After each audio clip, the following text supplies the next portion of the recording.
اللهم ارحمنا بالقرآن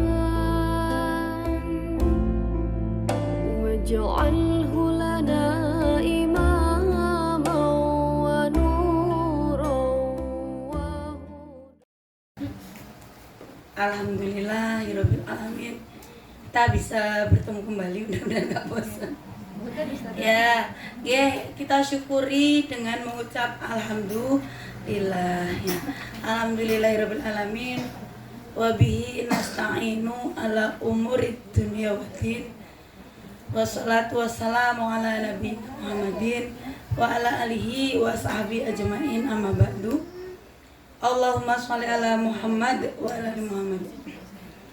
Alhamdulillah, pada kesempatan sore hari ini kita akan sharing tentang tanggung jawab pendidikan seorang ibu dan ayah terhadap anandanya, gitu.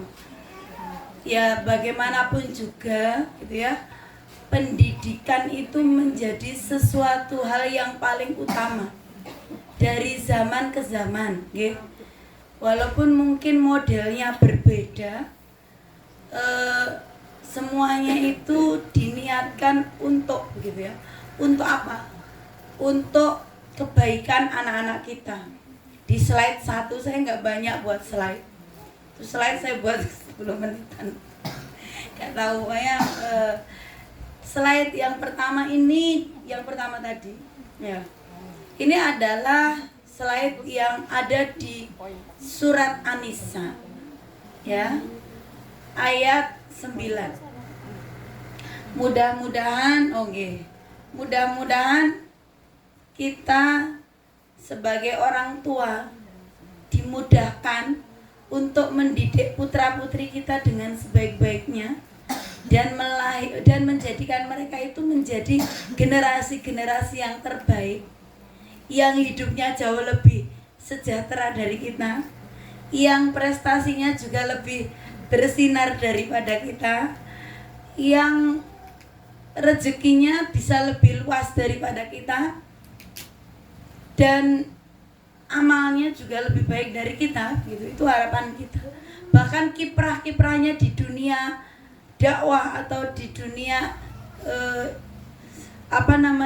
Islam, ya, itu lebih baik dari kita. Itu harapan kita. Nah, kalau kita mampu mendidik generasi ini menjadi lebih baik daripada kita, ini adalah sesuai dengan pesan Al-Quran di surat An-Nisa ayat 9. Ya. Bunyinya bagaimana? A'udzubillahi minasyaitonirrajim. Bismillahirrahmanirrahim. Wal yakhshalladzina law taraku min khalfihim dzurriyyatan di'afan khafu alaihim falyattaqullah falyaqulu qawlan sadida. Ini tanggung jawab yang diberikan oleh Allah kepada kita. Ya, kalau kita merasa khawatir dengan generasi yang di belakang kita jauh lebih tidak baik daripada kita, maka kerusakan atau mungkin kerugian itu akan ada. Nah, contoh saya begitu. Saya dulu sekolahnya itu di MI SD-nya. Kemudian SMP-nya negeri. SMA-nya negeri, alhamdulillah kuliahnya negeri, gitu ya. Nah, tetapi peran-peran kebaikan, ya, kiprah-kiprah saya itu belum banyak muncul ketika saya SMA. Saya sudah masuk di organisasi keislaman, yang mana langkah-langkah baik yang saya lakukan itu menjadi catatan baik bagi orang tua kita. Ya, makanya kadang-kadang perilaku-perilaku baik kita, disadari maupun tidak disadari, itu tercatat menjadi amal jariah orang tua kita. Nah, kita bayangkan, saya yang SMA itu cuma di organisasi keagamaan di SMA saya, kuliah kiprahnya juga belum banyak. Saya masih paling jadi anggota bidang, anggota departemen, begitu. baru mungkin setelah punya anak di organisasi lah baru menjadi ketua apa itu sudah tua gitu ya. Di kuliah kayaknya enggak. Nah saya berharap generasi setelah saya itu lebih baik. Karena apa?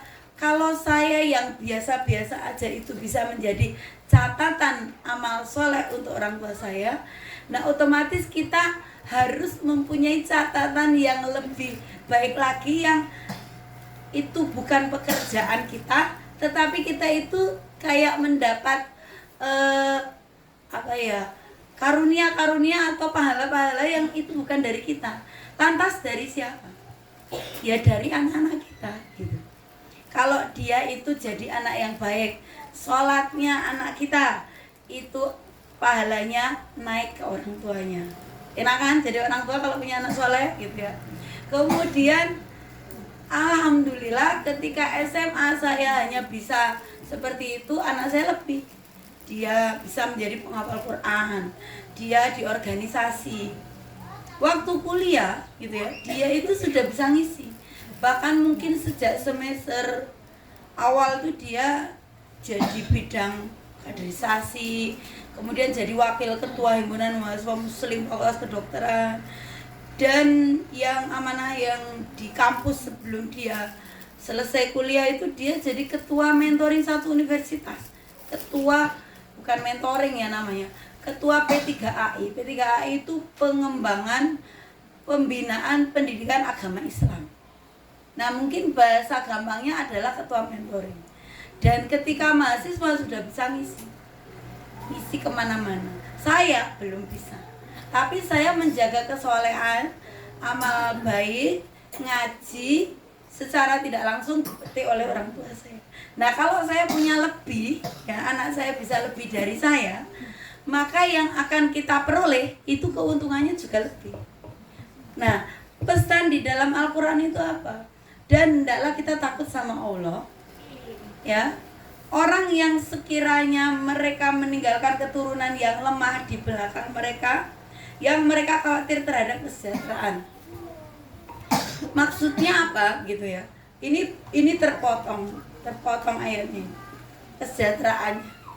Maka ada dua hal. Saya kok ngupasnya cuma segini ya. Ada dua hal. Falyattaqullah falyaqulu qawlan sadida itu apa? Yang pertama, kalau kita khawatir terhadap kesejahteraannya, maka kamu harus bertakwa dan harus qaulan sadida, berkata yang berat, berkata yang benar gitu. Nah, kita berharap kondisi anak-anak kita di belakang kita itu tidak harus lebih baik. Jangan menjadi generasi yang lemah. Coba bayangkan, kita tahu ada anak ustadz kondang misalnya, saya juga nggak tahu ya faktanya, tapi pasti ada. Ya nggak terlalu kondang misalnya ya, dia tapi mungkin di kalangan orang-orang tertentu beliau dikenal. Tapi anaknya itu pernah bilang ke ibunya, aku nggak mau seperti Umi. Stylenya beda, penampilannya beda, gayanya beda. Bahkan mungkin kalau diajak sholat malam aja mungkin susah gitu. Nah ngaji susah, ngaji rutin susah, diajak kajian seperti ini susah.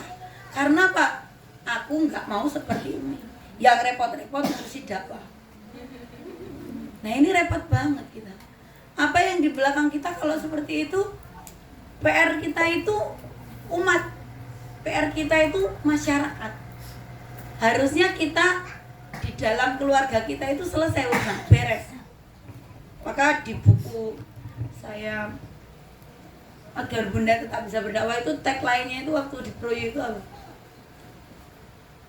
Dakwah sukses, keluarga beres gitu ya. Atau keluarga beres, anak-anak juga sukses. Sukses ini ditanda kutip bukan hanya urusan duniawi, urusan akademik. Kalau urusan yang kita utamakan adalah urusan wal akhiratu khairul laka minal ula, maka ketika kita itu targetnya akhirat, dunia mengikuti. Percaya nggak percaya itu yang terjadi. Itu saya alami. Saya itu selalu bilang, Umi itu nggak peduli kalau kamu itu nilainya tidak bagus, jelek orang bilang. Tapi saya nggak tega kalau bilangnya jelek, kurang bagus nggak apa-apa. Yang penting kamu sholatnya dijaga, sholat sunnahnya dijaga, tilawahnya dijaga, hafalan Qur'annya dijaga. Lalu apa? Dari Al-Quran itu mengubah, jadi karena anak-anak itu ya, dia itu tersibgoh itu apa ya, dicelup oleh nilai-nilai Al-Quran, maka yang terjadi adalah ya ada pengaruhnya ya, pengaruh Quran itu luar biasa terhadap anak-anak. Dan saya itu punya, ya itu tadi pengalamannya di situ, sejak kecil didekatkan dengan hal yang seperti itu. Nah, di sini Ibnul Qayyim itu mengatakan ya, barang siapa yang melalaikan pendidikan anaknya, yakni dengan tidak mengajarkan hal yang bermanfaat, membiarkan mereka terlantar, maka sungguh dia telah berbuat buruk yang teramat sangat. Nah maka apa? Kalau anak-anak kita itu tidak didekatkan dengan lingkungan yang baik, maka yang terjadi adalah kerugian bagi kita. Ya, maka sungguh dia telah berbuat buruk teramat sangat. Nah, mayoritas anak yang jatuh di dalam kerusakan tidak lain adalah kesalahan orang tuanya dan tidak ada perhatian terhadap anak-anak. Sambungannya adalah juga tidak mengajarkan kepada mereka kewajiban agama dan sunnah-sunnahnya. Mereka telantarkan anaknya semenjak kecil sehingga mereka tidak dapat memberikan manfaat kepada diri sendiri dan orang tuanya manakala telah tua. Coba, pendidikan yang terbaik yang bisa mengajarkan masalah akhlak, masalah amal soleh itu mana lagi gitu loh, kalau bukan sekolah pendidikan Al-Quran, sekolah Islam terpadu. Banyak orang-orang yang bilang maaf, saya bukannya, walaupun saya merasa sekolah di tempat saya itu kayaknya ya biasa gitu. Maksudnya biasa itu saya sebagai guru bagaimana mengajarkan hal yang baik, memberi contoh, tidak hanya mengajarkan tentang ilmu pendidikan sampai murid saya itu menulis surat ketika berpisah dengan gurunya itu, terima kasih Ustazah tidak hanya mengajari kita ilmu yang ada di sekolah, tapi tentang ilmu kehidupan. Karena saya selalu memotivasi pagi-pagi, saya bercerita dengan fakta-fakta yang ada, saya bercerita-cerita berhikmah. Bagi mereka itu sesuatu yang paling berkesan. Saya ajak mereka mengafirmasi diri menjadi anak yang pintar, menjadi anak yang soleh, tidak bertengkar dengan temannya, selalu berpikir baik dengan temannya. Bagi mereka itu tidak semua guru bisa mengajarkan demikian. Karena di sekolah kami pun juga bisa jadi tidak semua guru sepemahaman dengan seperti itu. Tetapi banyak orang mengakui saya itu, ini fakta ya, maksudnya saya nggak menjelekkan, artinya bagaimanapun ruh Quran itu tidak semuanya orang punya. Jadi bapak-bapak tersebut itu bilang, saya tuh mau menyekolahkan anak saya itu di itu loh, yang namanya, saya taunya itu kalau di daerah Wirokerten lah pokoknya, di Umu itu loh, dia manggilnya saya gitu. Terus lawang saya itu ya, pokoknya nyebut merek gitu, saya tuh ikut organisasi, saya juga orang ini. Tapi gak banyak sekolah-sekolah yang begini ini, yang gak seperti kayak IT itu, gak seperti kayak sekolah-sekolah khusus yang berbasis Al-Quran katanya. Nah maka sebuah rasa syukur ketika Allah itu menggerakkan kita untuk menyekolahkan anak-anak kita itu di tempat-tempat seperti ini. Walaupun gitu ya, walaupun dengan penuh kesederhanaan. Karena apa? Ya, saya itu ya cukup prihatin dengan orang tua yang kadang-kadang memanjakan anak-anaknya. Kita akan lihat generasi di depan kita nanti akan menjadi apa coba. Contoh, kalau ke sekolah saya itu dari gang masuk itu ada sekitar 100 meteran. Nanti kalau sampai kelas itu kira-kira 150 atau hampir 200 meter tuh kalau jalan. Yang dilakukan orang tuanya, dan sebenarnya saya masih pengen kapan saya harus bicara gitu, itu adalah menggendongkan tasnya, anaknya itu jalan lembean. Ini adalah generasi home service, children home service. Anak-anak dilayani. Padahal kita tahu orang-orang yang sukses itu adalah orang-orang yang hidupnya dulu prihatin. Orang yang mungkin tidak banyak dilayani, dia berjuang sendiri. Atasnya nggawa tas wae itu dibawain. Apalagi kalau sampai kemah. Waduh. Iki pindah omah. Semua bukan yang semua dibawa, mau LT kemarin yang kelas 6 itu. Orang tuanya orang tua yang suge-suge. Mereka hari sebelumnya itu udah nyiapin kompor, peralatan, dihitung gasnya. Wah, saya cuman menyindir nih. Kayaknya dulu zaman kita kalau kemah nggak kayak gini ya, Bun ya. Iya ya anak-anak sekarang. Loh kok ra rumangsa sih aku ngono kuwi. Enggak rumangsa. Lah iya, lah wong dia iya ya anak-anak sekarang nggak bisa nyediain sendiri. Lah harusnya itu ya bagaimana anak itu berpikir keras. Sudah enak loh sekarang itu ada kompor gas portable. Coba dulu mungkin zaman jenengan apa ya, pakai kompor apa kayu, kompor minyak, udah kayak gitu ya, udah kayak gitu. Kemah itu gawake nugget, ada yang dibawa ke deh, bayangke nanti lah di tempat ustad ada colokan gawake kulkas cilik. Ini adalah sebuah pendidikan yang ketoke memberikan pelayanan kepada anak, tapi nggak mendidik, sangat tidak mendidik. Maka satu sisi, kalau kita itu menyekolahkan di lembaga seperti apa, jangan hanya lihat mentereng sekolahnya, oh ada AC-nya. Lah murid saya itu nggak tahu itu kulaannya dari mana kok. Lah di sini itu bayarnya elit loh, fasilitas sulit.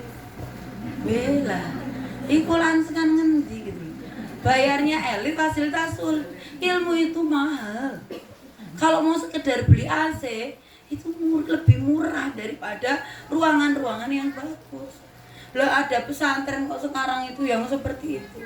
Cobalah dilihat. Saya enggak ini ya, kayak pesantren-pesantren masih tradisional kayak Kerapia itu, kemudian Nurul Ummah, Sederhana, Jombang itu ya, yang apa namanya Bu Ireng itu kamar gelar ya oke, mereka mungkin akan kena jenenge penyakit kulit, kutu. Itu sunatullah ya ora apa-apa. Dia juga belajar koso lah, maksudnya itu nggak hanya full fasilitas. Sekarang banyak sekali pesantren-pesantren menawarkan seperti itu. Bahkan sak klambine dicuceke. Laundry ada. Nah, kita cuman membayangkan dulu yang kita survive-nya kayak apa, terus kemudian kita mendapatkan generasi yang full service. Nikmati aja ketika anaknya sudah SMP akan bilang mager, ya kan? Dia disuruh beli minyak ragelem, tolong belanja beli gula belum tentu mahal. Susah kan? Ini PR kita. Maka tugas kita itu adalah mencoba mencari sekolah yang di situ menanamkan nilai-nilai. Memang kadang-kadang sekolah seperti itu tidak dilirik. Karena apa? Gone ning desa gitu ya. Terus tempatnya tidak bagus, fasilitasnya nggak banyak. Nah, padahal ya belum tentu fasilitas yang banyak itu juga menjadi catatan atau seperti pendukung untuk cerdasan seorang anak. Di rumah aja ya, di rumah ada orang yang hidupnya itu sederhana gitu ya, hidupnya susah, apalagi anaknya 10, makan telur 1 diiris jadi 10. Itu Banyak orang-orang yang jadi sukses itu kadang-kadang bermula dari seperti itu. Dia merasakan. Dan kalau jadi orang dia nggak sombong. Nah, hal yang paling utama kita cari adalah bagaimana sekolah itu selalu mengajarkan ya kepada mereka kewajiban-kewajiban terhadap agamanya. Itu yang paling penting. Sunah-sunahnya itu yang kita cari. Ya, bagaimana mungkin cara berpakaiannya begitu ya. Jangan sampai kita membiarkan anak-anak kita itu mendapatkan sekolah yang dia cuman mungkin secara nampak fisik bagus, seneng toh gitu. Dan anak-anak usia dini itu ya segitu-gitu itu saya lihat kadang-kadang anak-anak ya lewat aja sih di YouTube apa di apa itu. Anak kecil diajari nyanyi, joget gitu. Itu kan eman-eman. Padahal ketika dia diajari satu langsung bisa. Oh itu kalau dikon ngapal ke Quran luar biasa. Nah ini yang menjadi tanggung jawab kita. Nah anak-anak yang tidak paham agamanya, jangankan dia itu akan berguna untuk dirinya sendiri, untuk orang tua, untuk masyarakat nggak bisa. Susah sekali, sangat susah. Nah ini Ibnul Jauzi mengingatkan kepada kita. Jadi kalau dulu yang pertama kita ajarkan itu adalah agama. Pertamanya apa? Diajari mau minum ASI aja bayi segitu bismillah. Kita minum dulu bismillah. Terus sambil diajak bicara begitu ya.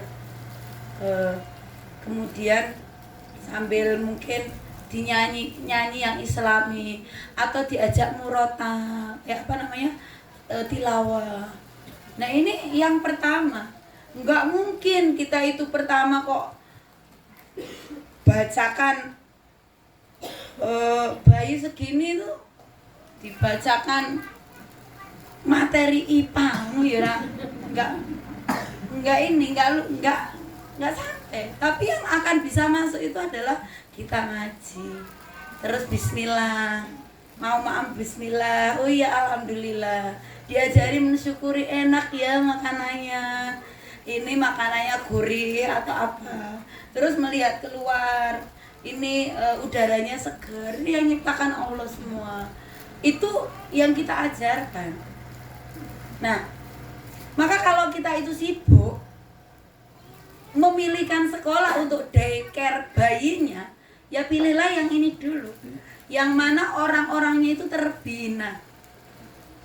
Ya. Supaya apa? Supaya generasi di belakang kita tuh tidak binasa. Dalam arti apa? Binasa masalah amal soleh. Ya. Orang tua itu ada yang seneng bahwa orang tuanya itu biasa tapi guru-gurunya paham agama, maka yang terjadi adalah dia akan berkata, wah seneng anak saya hafalannya bertambah. Ya, wah anak saya rajin loh. Terima kasih ya sudah diajari tiap saat mendoakan. Anak saya jadi semangat mendoakan orang tuanya. Seperti itu. Nah, kebiasaan-kebiasaan baik coba di sekolah negeri atau sekolah yang lain. Itu makan berdiri itu nggak ditegur. Makan jalan nggak ditegur. Buang sampah mungkin masih ditegur karena itu sesuatu, tapi makan berdiri kadang enggak. Saya amati kok, saya lihat makan tangan kanan. Itu enggak semua sekolah, bahkan sekolah yang berlabel Islam. Itu bahkan saya rada-rada khawatir. Rada khawatir itu dengan guru-guru baru yang perlu diluruskan. Kadang-kadang enggan menegur gitu. Makanya kita membiasakan menularkan kebaikan itu sampai yang guru-guru baru itu kan. Nah ini yang penting ya bagi kita. Nah kemudian, orang tua, ayah itu adalah pemimpinnya dalam keluarga. Nanti akan ditanya kepemimpinannya. Maksudnya apa? Sebagai seorang pemimpin, ayah, ibu, itu ya. Itu pemimpin bagi keluarganya, apalagi kalau beliau itu single parent gitu ya. Dia itu pemimpin keluarganya. Nah, dia akan ditanya tanggung jawabnya terhadap anak-anaknya itu seperti apa. Makanya saya selalu bilang, nak, ketika orang tuamu masih peduli sama kamu dan menegur, artinya itu masih ingin menyelamatkanmu dari api neraka. Kalau kami ini sudah tidak peduli, maka jalan menuju api neraka itu terbuka lebar semua. Jangankan kalian masih anak-anak, kita sebagai orang tua aja butuh diingatkan. Masih juga butuh diingatkan. Benar kan? Seperti itu. Maka kita itu adalah pemimpin, ya, seorang imam, ya. Setiap kalian adalah pemimpin dan setiap kalian akan ditanya tentang kepemimpinannya. Seorang imam adalah pemimpin dan dia akan ditanya tentang kepemimpinan. Dan seorang lelaki adalah pemimpin dalam keluarganya dan dia akan ditanya tentang kepemimpinan. Para ayah, katanya tadi pagi sudah ada sekolah ayah. Sebenarnya mungkin tidak hanya ayah, ibu, semua punya peran. Jadi kalau saya begitu ya, anak mau sekolah di mana? Kalau yang nomor 3 itu bukan hanya saya, bukan hanya abinya, kakaknya ikut urun rembuk. Mau sekolah negeri, kakaknya bilang gak ada ceritanya di tempat rumah kita itu yang sekolah negeri kecuali kalau sudah universitas. Nah, mereka sekolah di mana lah? Saya nggak promo, nyatanya mereka sekolah di IT gitu. Dari TK, dari bayi sudah di PAUD IT. Itu pun kadang-kadang anak saya lupa makan sambil berdiri, wesan di sekolah kan yang IT. Nah, akhirnya di rumah kita sinergi sekolah dan rumah. Maka apa yang dilakukan di sekolah itu sampai di rumah dilanjutkan. Nah, kebaikan ini yang kadang-kadang tidak klop. Sehingga di sini sudah ditata rapi, di rumah diorak-arik. Lah piye? Teko omah bapak minum dengan berdiri. Itu ditanya nanti. Ini ngeri gitu loh, ngeri. Makanya ketika seorang PUMG gitu ya, atau sekolah orang tua, itu bukan hanya ibu, ayah itu juga. Makanya generasi sekarang itu bayang merokok itu saya juga nggak nyalain, tak pikir-pikir. Lah bapak yang ngerokok. Lah alasannya bapak iso golek duit dhewe. Lah, ya ini memang jadi PR kita bersama. Ya karena anak itu mencontoh. Ya mencontoh. Wong anak kecil itu pinter kok ngomong. Ibunya bilang bodoh gitu, nanti dia ikut bodoh.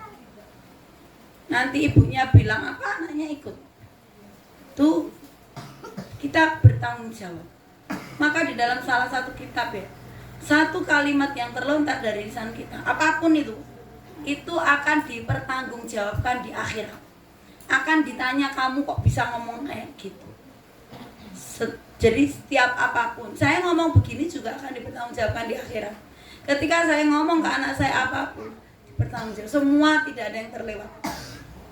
Maka ketika kita memberikan pendidikan yang terbaik untuk anak-anak kita, ya nanti akan berbuah. Apalagi anaknya itu jadi orang yang hebat, maka amal jariah yang senantiasa mengalir untuk kita itu akan lebih banyak. Nah, pilihlah sekolah untuk anak-anak kita, ya. Berikanlah pemahaman yang baik untuk mereka. Jika kita menanam hal baik, anak bisa juga menjadi, kita menanam hal yang baik, anak-anak kita itu bisa menjadi guru, bisa menjadi ustadz, dokter, petani, ya. Dia tidak hanya berguna bagi orang tuanya, tapi dia juga akan berguna bagi masyarakat. Dan nantinya gitu ya,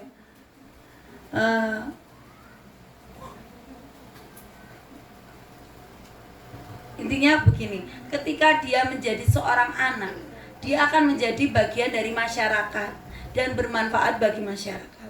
Dan ketika dia itu sudah menjadi orang yang lebih tua dibandingkan masyarakat sekitar, dia juga bisa menjadi orang tua bagi masyarakat itu karena dia menolong sesama gitu. Artinya apa? Sesuatu yang baik yang kita tanam, kita akan menuainya. Nah, maka ketika kita itu mengajarkan kebaikan dimanapun, Apalagi kalau kita itu menyekolahkan anak kita di tempat yang baik, maka nanti kita akan menuai hal yang baik. Kalau dia bisa berperan di masyarakat, maka manfaat yang akan didapatkan itu banyak. Hal yang sederhana, saya itu punya rumah di mana Pleret kemarin. Di Pleret itu kami niatkan untuk rumah Quran.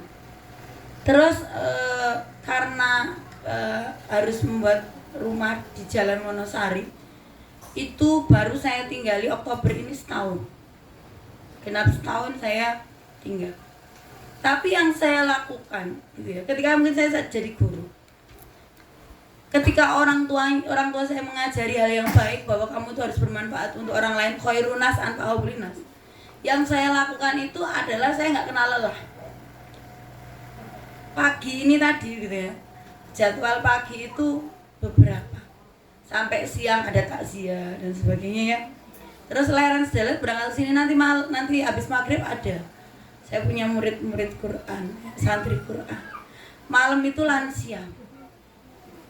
Nah, terus nanti apapun yang diminta masyarakat saya melayani. Saya mendoakan orang, diajak nengok orang. Sebenarnya yang kita tanam itu akan kita tuai itu bukan hanya doa mereka, amal soleh, enggak. Hal yang paling sederhana, ya cukup materialis sebenarnya, materi ya hitungannya. Contohnya apa? Saya itu lewat rumahnya siapa? Mbah. Habis ngaji lansia. Wah mbah, mangganya pas banyak. Mengalok ya, jenenge wong ngalok ya oleh to. Sesuke diteri.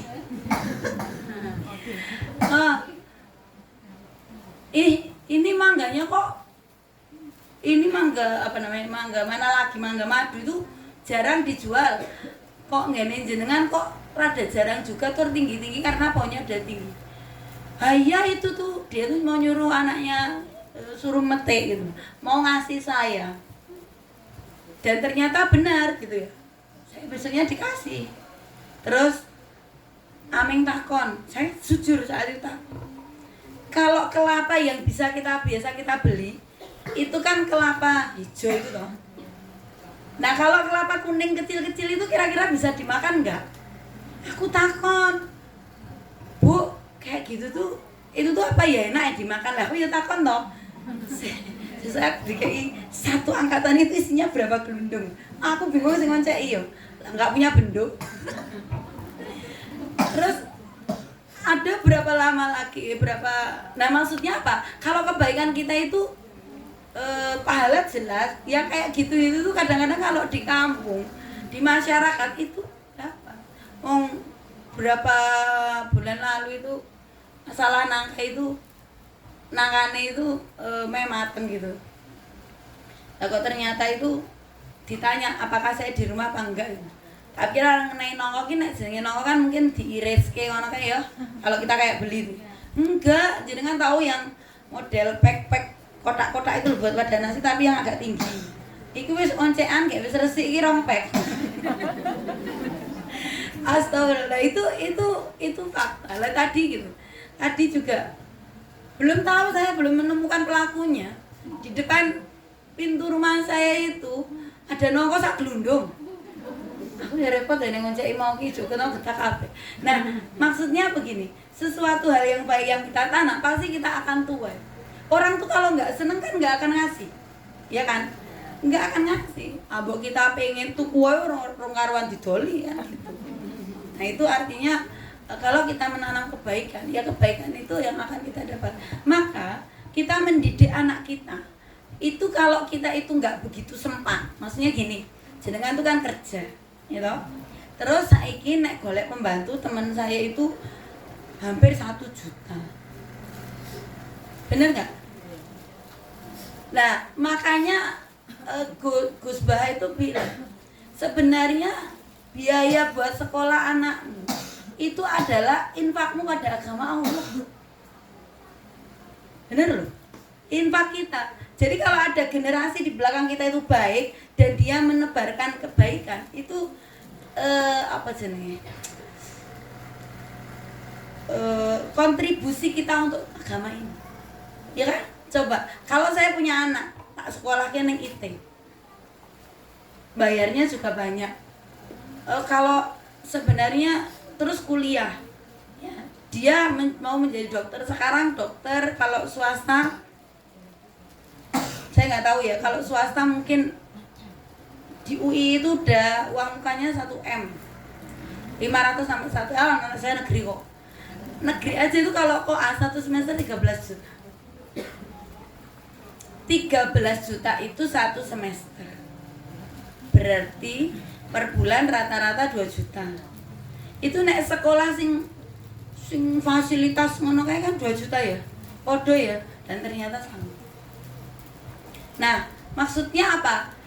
Saya membiayai anak saya, yang saya bilang kayak gini, kamu harus punya cita-cita bermanfaat untuk orang. Jadi ketika kamu menjadi dokter, kamu berdoa. Saya bilang, kalau Umi itu misalnya tiap Jumat cuma berbagi makanan, berbagi ilmu, kamu berbagi ilmu kamu dengan cara apa? Tiap Jumat sedekah dengan ilmumu, buka pemeriksaan gratis. Jadi udah tak ajari kayak gitu. Artinya apa? Ketika yang seperti itu ada, gitu ya. Itu kan berarti kita sedang berinfak apa ya? Berkontribusi untuk dakwah ini, untuk agama Allah. Itu sampai bilang begitu loh, Gus Bahayu. Sehingga ojo eman kita itu membiayai anak sampai anak kita itu berakhlak. Karena surga itu nggak bisa dihitung dengan rupiah. Jenengan bayar sekolah sebulan 500.000 sampai 1 juta. Terus bocah anak kita itu jadi soleh, jadi ahlul Quran, jadi ahlul ibadah, jadi ahlul khair. Terus jenengan meninggal, dia bisa berakhlak mulia. Selama kita hidup aja kita dapat percikan pahalanya, apalagi kalau kita meninggal dunia, begitu ya. Nah maka niatkan ibadah ketika menyekolahkan anak-anak kita itu tadi, ya, ngasih uang saku itu ibadah, nganterkan sekolah itu ibadah, nyekolahkan di sekolah yang baik itu ibadah, bahkan nyumbang dana pembangunan itu adalah bukan kontribusi untuk yayasan sebenarnya, tapi kontribusi untuk agama ini. Itu paling penting. Saya begitu, saya ketika misalnya ada ini, oh ya udah, ini untuk Allah. Jadi nanti kalau fasilitas itu dipakai terus ya, itu maka akan jadi amal jariah bagi kita. Terus anak kita jadi lulus, tapi sumbangan kita untuk bangunannya kan nggak berhenti sampai bangunan itu hancur lagi. Tapi kira-kira hitungannya lama untuk menjadi amal jariah bagi kita. Maka semua itu kalau satu rangkaian ya, mendidik anak, nia apa, ngajari ilmunya, ngasih duit, nganterkan, bayar ke SPP gitu ya. Jadi saya tuh kalau Abi itu lupa ya, karena anaknya mungkin lupa belum bayar SPP, saya marah, malu-maluin gitu ya. Maksudnya apa? Apa namanya ya, karena infak kita aja.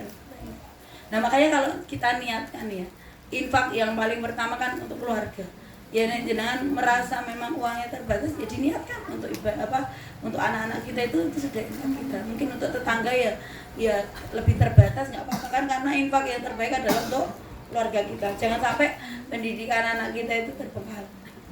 Kalau sebenarnya kalau kita itu mau membeli amal soleh itu nggak terbayar.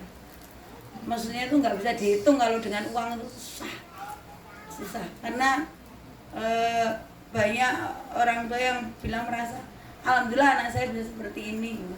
Karena apa? Karena apa yang kami keluarkan itu sebenarnya tidak seberapa dari dibanding dengan ketika dia itu bisa selamanya menjadi anak-anak yang soleh dan terjaga. Nah makanya kesinambungan pendidikan itu penting. Makanya kenapa kalau anak saya tuh kakaknya memilih kan IT, bukan saya promosi IT. Ya karena mungkin kalau SMA sih masih mending, tapi SMA IT itu ya deh, itu sebenarnya nggak baik. Kata kakak yang punya pengalaman sih, nggak baik, secara akhlak belum baik anak-anak. Ya karena kan mereka kan punya keluarga masing-masing. Di sekolah diajari yang baik, tapi belum tentu akan sempurna baik. Nah, SMA IT aja yang selalu diajari baik belum tentu baik, apalagi kamu mau sekolah di negeri. Terus akhirnya awalnya ya nesu, tapi ya bilang Bismillah ya dek, saya bilang. Nah itu untuk anak saya. Nah, ini tadi yang saya sampaikan.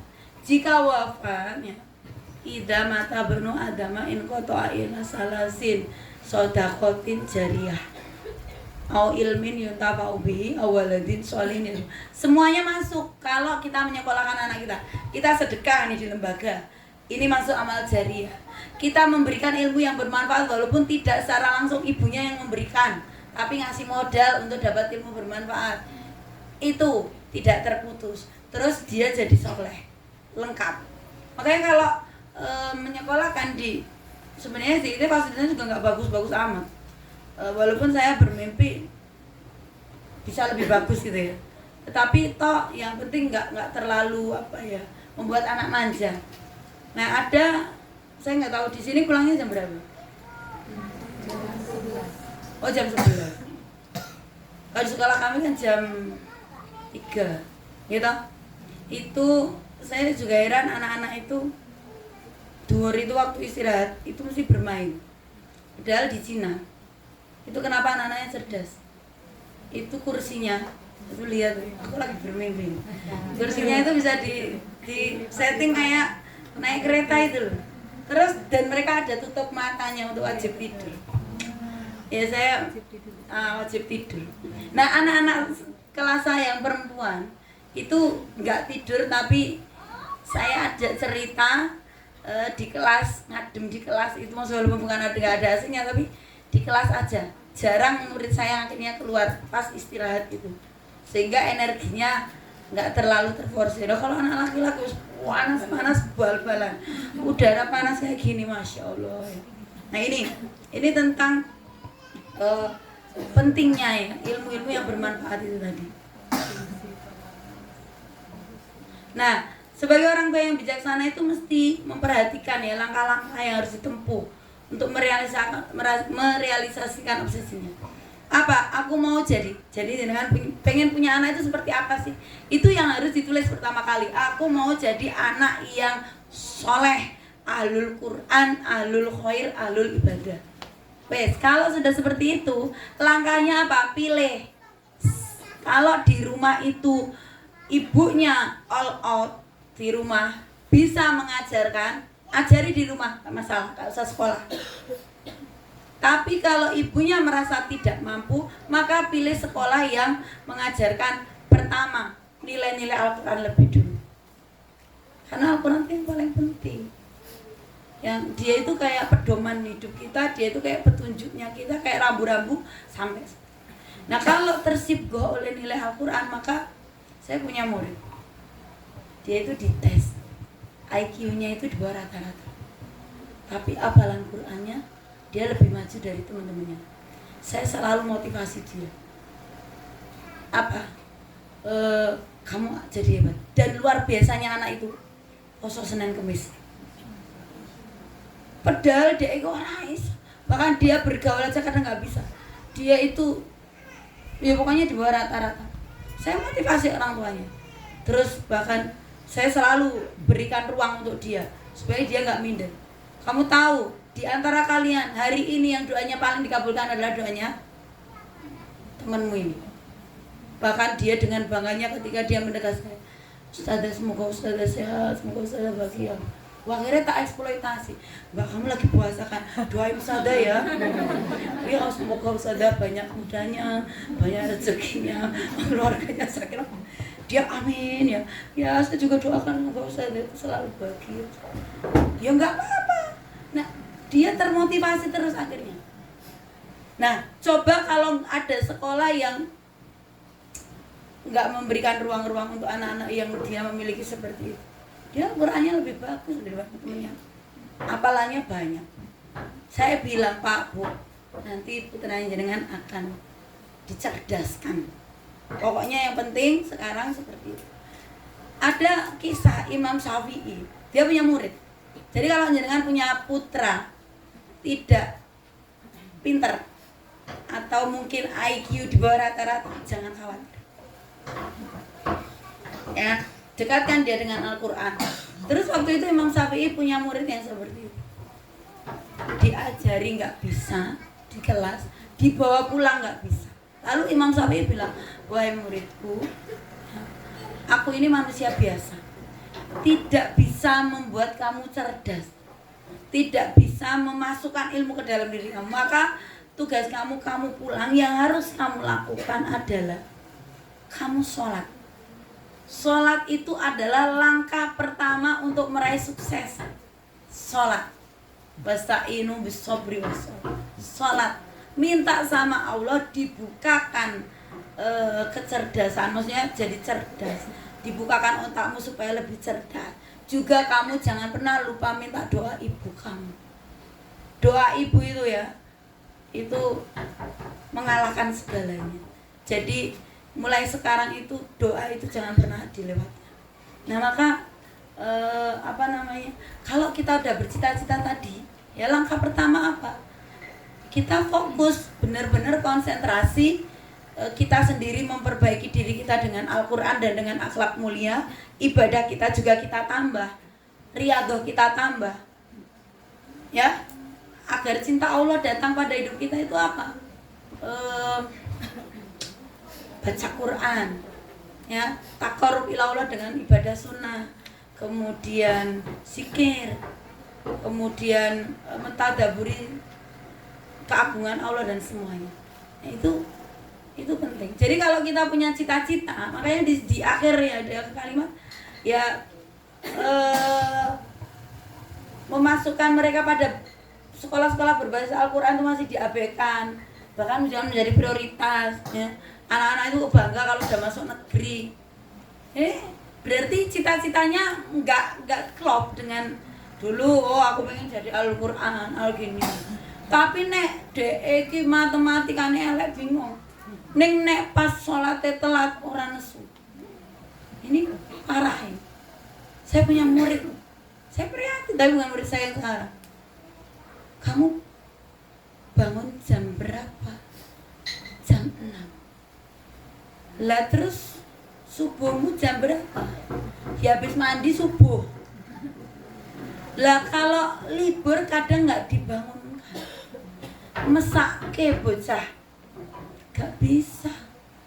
Nah ini kita itu bercita-cita anak kita itu lebih baik. Sesuk tondo le kowe iso ndongake wong tuamu. Tapi hal yang baik tidak diajarkan. Udah gak bisa ngajar, gak mau nyekolahin di sekolah yang baik. Wes ngono komplain.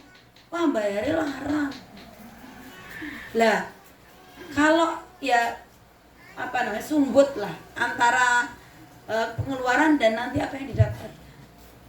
Anak-anak sekarang itu kan nggak bisa menghargai orang tua, jangankan itu mendoakan. Makanya ada gambar-gambar di meme itu ya, namanya gambar ya. Itu ketika seorang anak itu bisa ngaji Quran, ayahnya sakaratul maut, anaknya ngaji.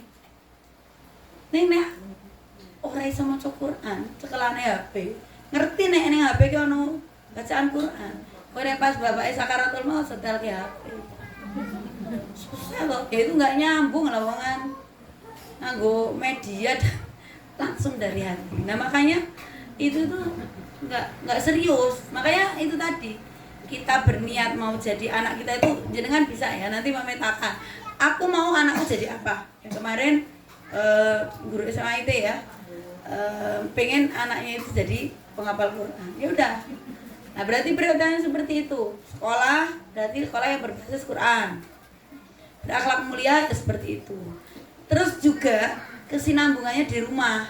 Jadi saya kira mungkin kan ketika di sekolah itu ada diajarkan, terus ada sinergi ya. Orang tua juga harus melanjutkan. Misalnya kalau di sekolah kami itu di rumah juga harus menghafal Al-Quran.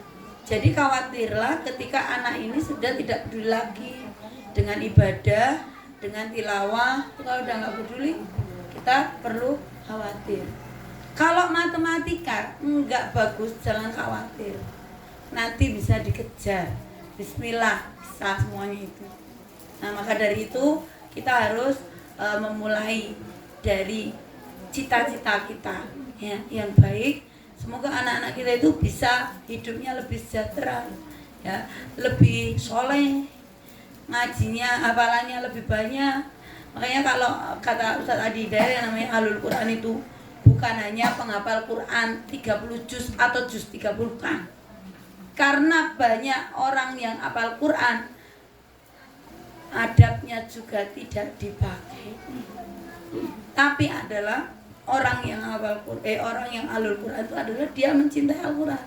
Dia itu mau membacanya, dia mau mentadaburinya, dia itu mau menambah keimanan dari isi Al-Quran dan semakin kuat imannya dengan Quran itu. Ya, dia mengamalkannya, dia menyampaikan ke orang lain misalnya tidak boleh marah atau harus mau memaafkan gitu ya. Di surat Ali Imran itu kan, alladzina yunfiquna fis sarai wa dharai wal kadhimina bil ghaib wal afina anin nas, mau memaafkan. Praktekkan mau memaafkan ya. Terus dalam keadaan berat memaafkan. Berarti dia mengamalkan terus mengajarkan kepada orang. Saya itu ya mencoba menjadi Ahlul Quran, salah satunya itu tadi kan tilawah, memahami isinya, menambah keimanan dengan Al-Quran itu tadi, mengamalkannya, mendakwakannya, walaupun menghafalkannya iya. Dan yang paling penting kalau dia itu Ahlul Quran, dia paham isi Al-Quran dan tahu apa yang dikehendaki oleh Allah terhadap hidup kita. Saya itu ya, bulan Agustus anak saya nomor 1 itu kecelakaan, kaki jarinya patah. Waktu dia mulai koas itu ya dengan pakai krek, sampai dia aduh capek jalan sana sini. Terus alhamdulillah udah lepas sekarang. Bulan September akhir saya yang kecelakaan, saya keseret sampai di sini saya sakit. Baru kemarin anak saya kecelakaan, orang tak kirim foto, cuma tak kirim ngilu tenang. Oh, itu saya itu di jalan bawa mobil itu menyusul ke rumah sakit itu yo nangis secara manusia. Ada terus saya bilang, aku hanya meyakini gitu ya, yang menghibur diri karena nangis. Aku hanya meyakini engkau memberikan takdir yang beruntun seperti ini. Itu pasti satu ada hikmah. Karena Al-Quran itu bilang setiap musibah itu sudah ditulis dan pasti ada hikmah. Ya, terus apa? Ada pahala di balik musibah. Ada dosa yang dikabulkan. Ada doa yang akan dikabulkan. Loh. Saya itu datang dari sekolah gitu ya. Tidak tahu, buka HP mau tilawah. Karena Rasulullah biasakan habis asar tuh tilawah gitu kan. Apa zikir, doa. Ini adalah waktu yang mustajab. Bukan hanya hari Jumat itu paling gitu ya, paling mustajab. Nah, ketika seperti itu rekane karo lereng, karo tilawah. Saya masih haid saat itu. Tahilahnya pakai HP. Berarti yang buka HP ada kabar. Kabarnya dia fotonya dari atas begini, ini udah ditutup. Seret. Saya bayangkan itu dia bilang kena kaca. Saya bayangin ming kena kocok. Dek, Umi itu baru masuk rumah. Nek balik meneh ning RSI Hidayatullah sih ora pati atuh. Tapi nek misalnya kamu bisa, kamu naik Grab. Bayangan saya gitu. Ralat sedelet dikirimi perawatnya sekolah. Apa? Kakinya itu sebelah kanan sini itu sepanjang 10 cm sama yang seluak kecil di sini. itu kesret sampai tulang. Apa kata Sajikan videonya. betul. Nah, dikirimi seperti itu aku langsung nyaut kerudung lagi, pakai baju keren. Di jalan itu seperti itu. Maka menjadi ahlul Quran itu adalah mempercayai apa yang dikehendaki oleh Allah, bahkan yang namanya musibah itu sudah tercatat. Nah, itu namanya ahlul Quran. Nah, hal yang seperti itu juga perlu diajarkan. Bahwa kamu jatuh, nak, innalillahi wa inna ilaihi raji'un. Jatuhmu hari ini nggak kebetulan. Bukan karena kamu nggak hati-hati aja, tapi karena memang di dalam kitab Lauh Mahfuz yang di zaman azali sudah ditulis, itu terjadi.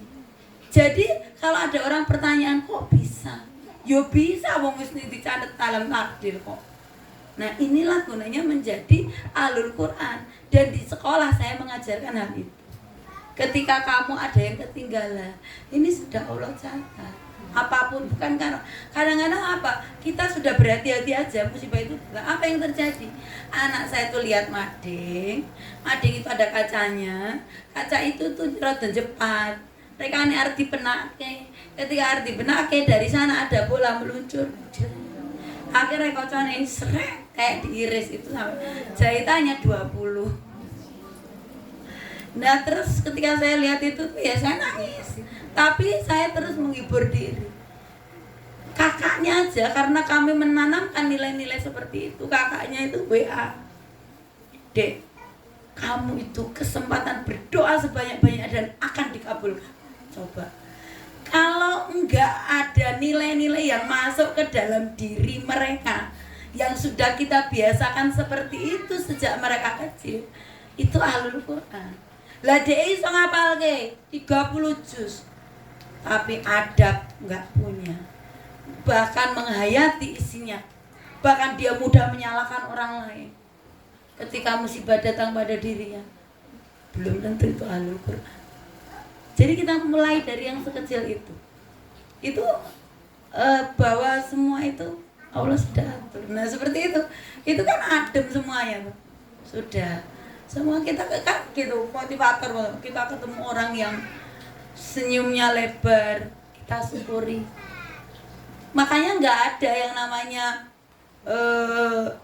terjadi sesuatu itu kalimatnya kan Allah ngajari kalau Rasulullah ngajari kalau dapat nikmat kan alhamdulillah binikmati tatimus sholihah. Kalau dapat musibah alhamdulillah ala kulli hal. Kan di alhamdulillah semua. Ya kan?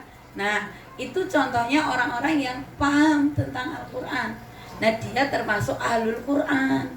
Jadi nanti nilai-nilai itu diajarkan tentang kehidupan dengan anak-anak kita. Misalnya ketemu siapa, dokter, aku jengkel, dokternya marah-marah. Kamu masih ingat kan yang namanya semua terjadi qadarullah wa masyafa'ah. Iya sih, tapi sebagai manusia aku juga kaget gitu. Nah, tapi terus kemudian nggak lama dia menyerahkan semua pada Allah.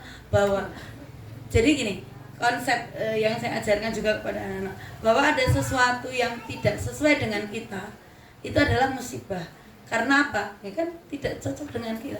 Contoh, kita senyum lebar, ada orang yang sinis, itu musibah. Maka saat kita berdoa, gampang hidup itu gitu ya.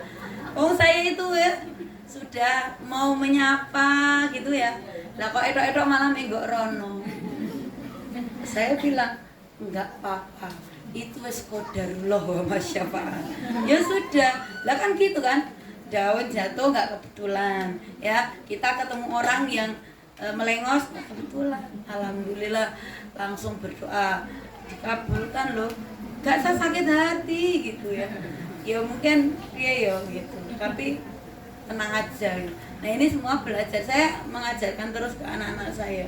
Jadi saya bilang, Dek, apa yang terjadi pada kamu enggak kebetulan. Inilah mendidik generasi-generasi Quran yang tidak semua sekolah, tidak semua person gurunya itu mendapatkan hal yang seperti itu. Maka bersyukur kita bisa berkumpul di sini. Mudah-mudahan ditambah keberkahannya ya, jenengan menyumbang membayar SPP dan menyumbang di sini, semoga jadi amal jariah dengan semua yang tidak hanya menjadikan putrane jenengan itu sukses, tetapi keberkahannya itu sampai ila yaumil akhir, maksudnya itu sampai kita dipanggil Allah gitu ya. Dan mudah-mudahan ketika saya juga berbagi ilmu sedikit di sini, jenengan juga memahami terus nanti diterapkan ke anak-anak, saya kan kecepatan keberkahannya. Dan mudah-mudahan doa saya menjadi ahlul Quran, ahlul ibadah putra-putranya ya, dan jadi orang yang kaya itu harus kaya amal iya, kaya ilmu iya, kaya harta harus. Karena ulama zaman dulu itu kaya. Gimana? Kita doakan anak kita itu kaya uang, kaya harta juga, supaya Pak dia sedekahnya gampang. Ya.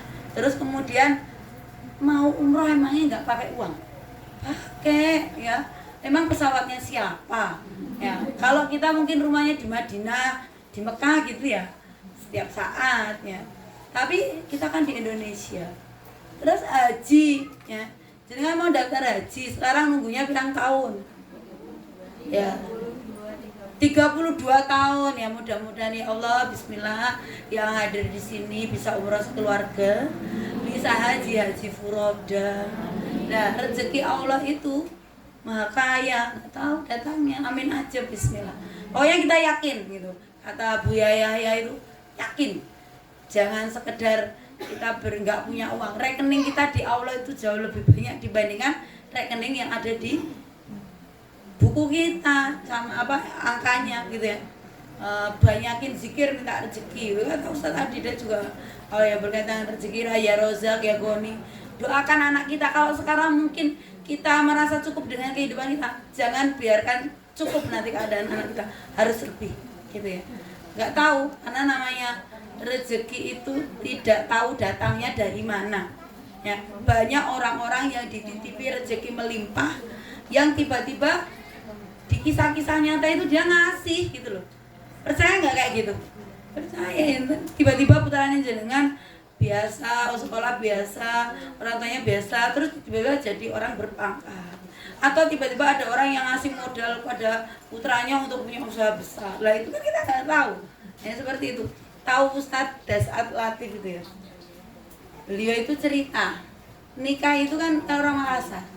Mungkin kalau orang Islam itu ditanya mahar, uang panen nggak ada, kita udah nggak pakai tradisi itu gitu ya. Ya, tapi beliau jawabnya gini. Karena Rasulullah sendiri itu maharnya besar ya. Nah beliau itu cerita maharnya itu berapa? Maharnya itu emas 333 gram, uang 333 juta, 1 unit rumah, 4 kampling tanah, berintan berlian. Iya, terus tapi dia bilangnya gini, ini bukan dari rekening saya. Rekening saya tidak ada yang keluar. Sahabat saya itu bukan hanya ngasih bro, tapi wes pernah tuh kok ke Oma. Banyak orang-orang yang baik seperti itu. Percaya nggak? Percaya. Nah itulah makanya kita nggak pernah tahu. Pokoknya kita doakan datangnya dari mana. Yang penting kita semua harus meminta diri kita kaya juga, anak-anak kita kaya, dan jangan pernah lupa kita meminta kepada Allah diberi takdir yang baik. Sekiranya di masa depan ada takdir buruk, hapus ya Allah. Minta, itu ada doanya diajarkan juga oleh Umar bin Khattab. Ya Allah, ya sekiranya di masa depan saya itu ada catatan celaka, sengsara, susah, melarat, ganti Allah dengan yang baik. Kita nggak pernah tahu kan. Nah makanya jangan pernah lupa juga mendoakan supaya dihilangkan dari bala atau musibah. Gitu aja nggih, mudah-mudahan Allah ijabahi ya kalimat-kalimat baik yang terlontar sengaja maupun tidak sengaja, dan itu barang siapa, kalau di dalam kitab Ibnu Atta itu, barang siapa yang lisannya diperkenankan oleh Allah untuk menyampaikan satu harapan, pertanda Allah mengabulkan. Syaratnya apa? Yakin, gitu nggih. Assalamualaikum warahmatullahi wabarakatuh. Masya Allah, jazakallahu khairan katsiran kepada Ustazah Rahma Yurika. Masya Allah, begitu daging sekali nggih Bunda nggih. Ini materinya Masya Allah. Betul-betul kita butuhkan sebagai seorang ibu, bagaimana kita mendidik anak-anak dalam segala keterbatasan waktu, keterbatasan tenaga, bahkan mungkin keterbatasan ilmu nggih.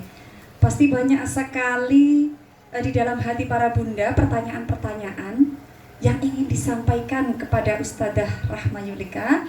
Mumpung ada kesempatan bertanya, monggo silahkan kepada para bunda, siapa yang ingin bertanya, monggo disilahkan. Alhamdulillah.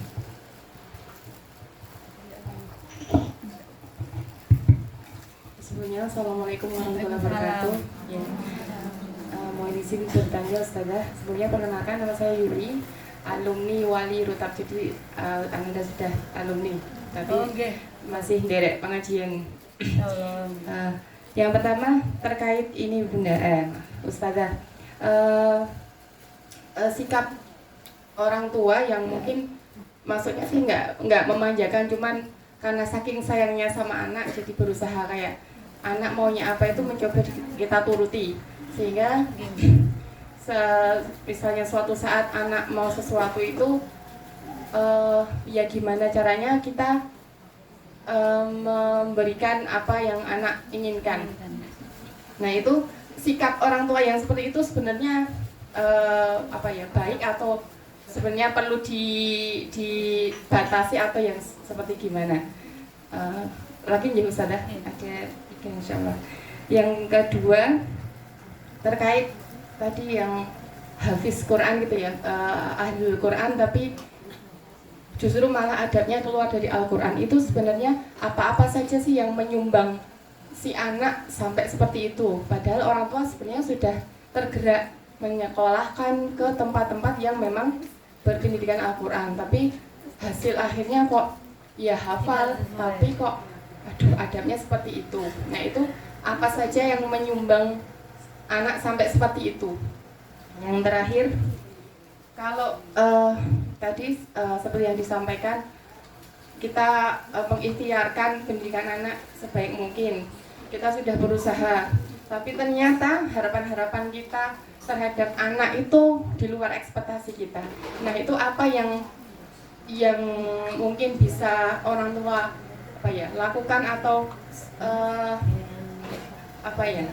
yang orang tua lakukan supaya tidak atau gelo atau gimana menyalahkan atau gimana itu loh. Yes. Mungkin sekian pertanyaan dari saya. Saya akhiri, wassalamualaikum warahmatullahi wabarakatuh. Yang pertama mengikuti keinginan anak. Maksudnya gini, selama memang itu sesuatu yang memang penting, yang diminta dan mendukung belajarnya, ya kita berikan gitu. Nggak apa-apa karena itu memang kewajiban kita untuk memenuhi kebutuhannya. Nah terkadang ada cara-cara meminta yang tidak baik, memaksa, kudu sak-desaknya. Nah itu yang kadang-kadang perlu dikendalikan sak-desaknya itu apa ya? Kayak harus sekarang gitu ya nggak boleh. Nah misalnya aku minta ini, nah kita juga perlu menguji, sabar dulu ya. Misalnya nunggu nanti awal bulan atau apa. Nah itu juga melatih kesabaran gitu. Ya kadang-kadang kita kan ada uang yang langsung ada yang kadang-kadang ya nunggu. Nah kita perlu memberikan pengertian. Ya memang ada, misalnya saya ini butuh pensil, sementara nggak punya pensil untuk sekolah, itu sekarang ya kita berikan sekarang. Nah seperti halnya bagaimana Allah itu menjawab doa-doa hambanya kan gitu. Ada yang langsung diberikan sak-deksaknya itu ada, tetapi Allah itu juga kadang-kadang menunda menjawab doa itu untuk melatih kesabaran kita gitu sama, dan memberikan di waktu yang terbaik. Contohnya HP, apa bocah SD, TK minta HP, ya kita belum, nanti memang waktunya SMP. Kalau di Jepang itu bolehnya kan 13 tahun ya, atau secara dia sudah bertanggung jawab. Nah kita berarti kan menunda itu. Yang seperti itu maksudnya itu tetap boleh memberikan selama memang barang itu bermanfaat dan juga menjadikan dia itu tidak lalai dari Allah begitu ya. Contohnya saiki SD, dia tanggung jawab terhadap apa aja nggak bisa, mau lihat apa. Itu yang kadang-kadang kita belum penting untuk membelikan. Nah itu, terus juga motor, wong wayahe SMA urung jaluk motor. Misalnya, nah itu nanti nunggu dulu kalau kamu sudah SMA karena sekolahnya misalnya lebih jauh. Nah itu diberi pengertian. Nanti kalau dia sampai, nah itu juga melatih dia. Jadi kita butuh dialog, gitu butuh dialog seperti itu. Anak saya itu juga aku SMA. Pokoknya aku kalau nggak boleh di negeri, aku minta HP baru, nggak saya belikan. tapi saya beri pengertian sama laptop ini. Enggak, akhirnya kita beri pengertian dan enggak dibelikan gitu. Nah itu kamu harus paham seperti itu. Jadi kita ajak dialog. Nah, boleh menuruti. Walaupun dalam pikiran saya yo engko nek misalkan wis wayahe tak belikan laptop, sekarang pakai laptop yang ada dulu. Tuh, contohnya seperti itu. Terus yang kedua, apa yang menghalangi seorang hafid Quran tadi itu tidak berperilaku Qurani? Ya kadang-kadang ada yang dia itu ditarget tidak diajarkan adab qoblal ilmu. Al-adab qoblal ilmu, al-ilmu qoblal amal. Jadi ada yang tidak diajarkan adab. Yang kadang-kadang walaupun memang diajarkan adab, tetapi kesinambungan dengan yang di rumah itu tidak ada, bisa jadi. Maksudnya begini, saya punya teman, dia itu punya anak gitu ya, dia hafal Quran, tapi akhirnya saya nggak tahu ya, apakah sekarang ini masih terjaga hafalannya, saya nggak tahu. Karena apa? Ketika dia udah kuliah, itu lingkungan yang di mana dia kuliah itu tidak dikondisikan oleh orang tuanya. Misalkan nih, karena kamu punya hafalan Quran, tak carikan pesantren, misalnya pesantren mahasiswa. Nah orang tuanya hanya tidak mengarahkan, hanya mengikuti maunya anak. Nah otomatis dia akhirnya pacaran, terus akhlaknya jadi nggak baik. Nah itu nggak hanya 1, 2, itu banyak faktor. Nah makanya kita tetap mengajarkan adab. Adab itu paling penting yang diajarkan sebelum hafalannya, itu penting. Jadi kalau di rumah-rumah Quran kami itu kan sopan santun juga diajarkan, terus tanggung jawab bangun malam, terus nanti konsekuensinya kalau dia itu melakukan kesalahan apa itu ada, sehingga dia tetap berperilaku yang baik.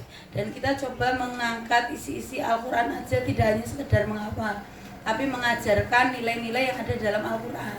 Kadang-kadang ada yang mengejar hafalan toh, ya kan, digenjot setahun. Nah itu kan, itu yang adabnya enggak, sehingga bahkan karena saking dikejar hafalan dia antisosial juga lah, dia ditarget kok. Nah itu yang kadang-kadang nggak baik. Makanya alangkah baiknya kadang-kadang menghafal Al-Quran itu kayak sepanjang waktu gitu loh, maksudnya setahun hafal itu cuma digenjot hafalan ya. Ada program 40 hari hafal Quran, nah, itu yang digenjot hafalan. Nah kalau kita misalnya di sebuah pesantren ya biasanya ya sampai beberapa tahun, karena di situ juga diajarkan adab. Terus kesinambungannya di rumah juga disambung, masalah akhlaknya orang tuanya mengajari gitu. Terus bentuk-bentuk dialog yang tersampaikan ke anak-anaknya juga, terus kontinuitasnya ada. Nah itu seperti itu.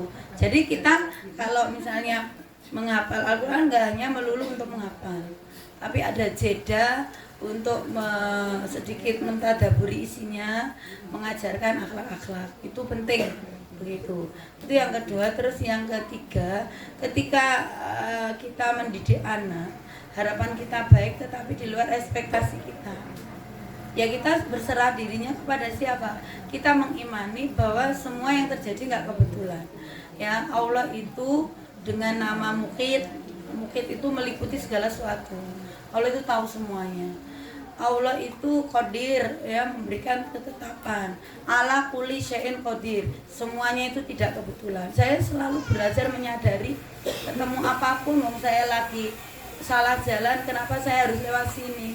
Oh, ada keindahan yang Allah ingin sampaikan ke pandangan mata saya, itu syukuri aja seperti itu.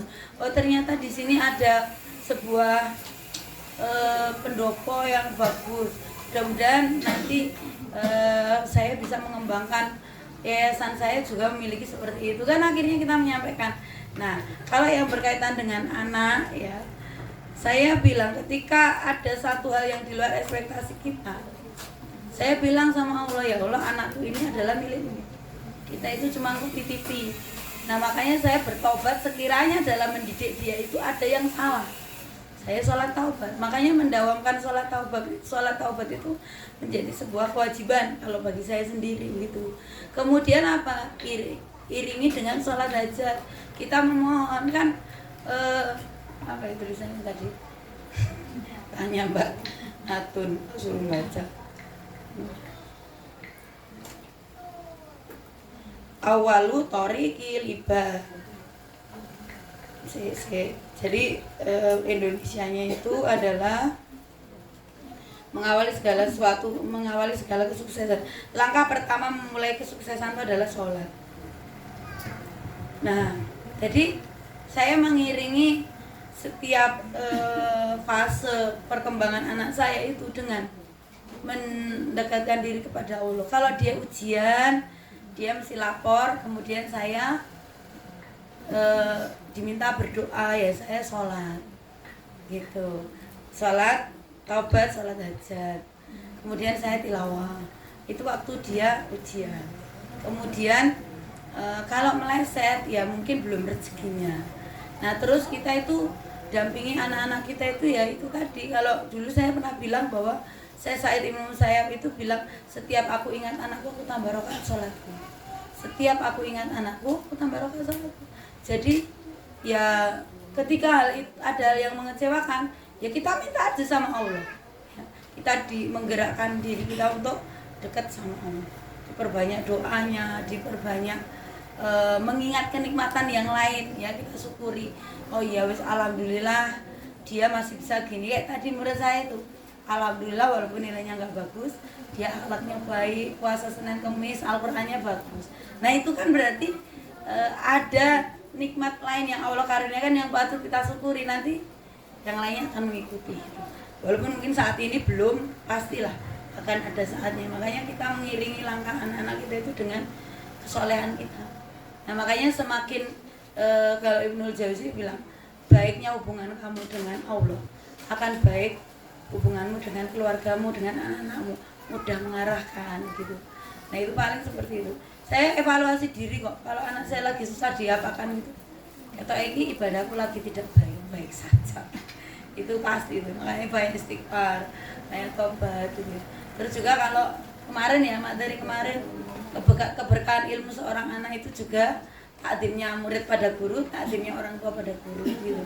Itu termasuk, itu penting banget kita ingat. Oke, itu dulu. Tadi 3 pertanyaan kan. Jadi mohon maaf kalau lama menjawab. Nggak apa-apa Ustazah, alhamdulillah. Sudah cukup kira-kira Bu Yuli? Oke. Untuk yang lain bunda-bunda, apakah masih ada pertanyaan? Monggo disilahkan. Apakah sudah cukup? Sudah terwakilkan nggih dengan 3 pertanyaan tadi? Sudah? Insya Allah ya, alhamdulillah. Nggih. Alhamdulillahirabbil alamin. Ternyata bunda, ini Ustazah, ternyata saya juga melihat dari kehidupan orang Jepang gitu Ustazah ya. Orang Jepang itu kok anak-anaknya itu selain disiplin, itu adabnya itu luar biasa. Saya sampai penasaran, kenapa ya? Saya yakin itu istilahnya penerapannya mungkin bisa copy paste dari kita yang Al-Qur'an ya. Harusnya kita dulu. Karena ternyata adab itu tuh ada di kita, ada di orang Islam. Dan yang menerapkan itu yang berhasil adalah orang Jepang. Kadang saya pribadi miris ya, kalau melihat orang-orang Jepang kok masih kecil itu adabnya luar biasa. Bahkan terima kasihnya, bahkan kepada orang tua. Ternyata itu diawali memang dari orang tuanya atau yang lebih tua. Ternyata seperti itu Bunda. Nah mungkin kekurangan kita sebagai orang Indonesia itu di situ tempatnya.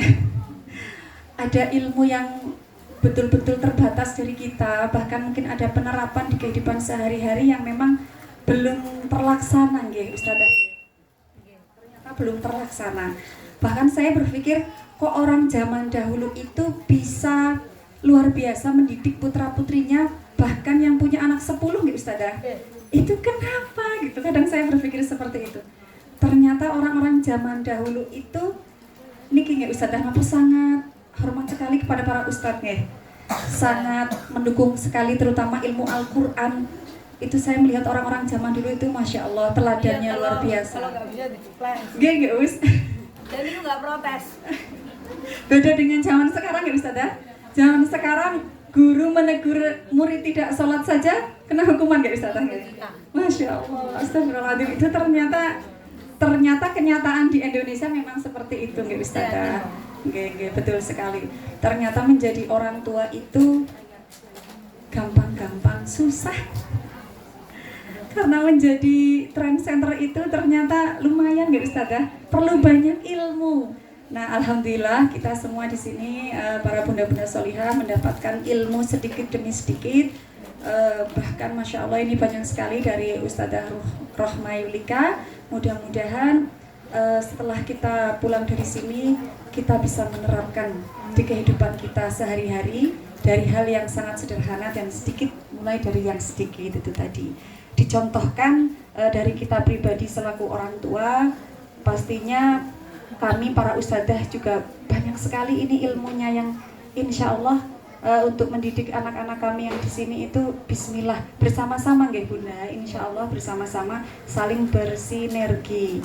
Makanya alhamdulillah ini ada selalu Bunda kajian setiap bulannya, tujuannya adalah mensinkronkan atau mensinergikan antara sekolah dengan yang di rumah.